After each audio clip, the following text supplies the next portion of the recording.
Nous sommes arrivés à Guéret, nous avons tous été séparés. Moi, je me suis retrouvée dans une famille d'accueil où j'étais maltraitée pendant 4 ans.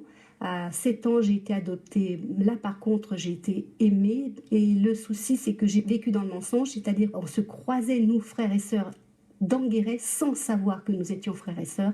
Et c'est qu'à l'âge de 16 ans que j'ai découvert toute l'histoire. Et là, ça a été pour moi un choc terrible. Nous avons tous un parcours plus ou moins difficile, mais vraiment le point commun, c'est le déracinement.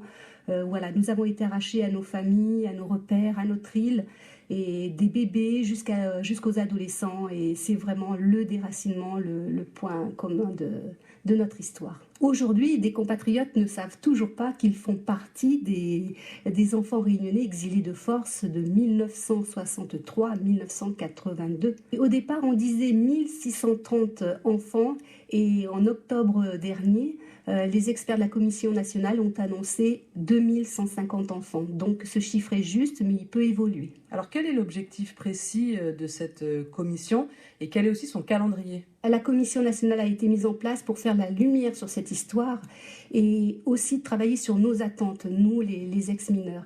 Les auditions commencent et après par la suite, les premières propositions de la Commission seront faites le 18 février prochain au ministère des Outre-mer. Et le bilan final sera donné le 18 février 2018. Ils ont exactement 2 ans pour travailler. Qu'est-ce que vous attendez en tant que porte-parole de la fête? Quelles sont vos revendications? La priorité, ce sont les billets d'avion, car nous devions retourner sur l'île de la Réunion tous les ans pour retrouver notre famille, et cette promesse n'a jamais été tenue. Ça, c'est la priorité. Nous demandons l'accès complet à nos dossiers, parce qu'aujourd'hui, trop de pièces nous sont retirées des dossiers. On veut savoir ce qui s'est passé.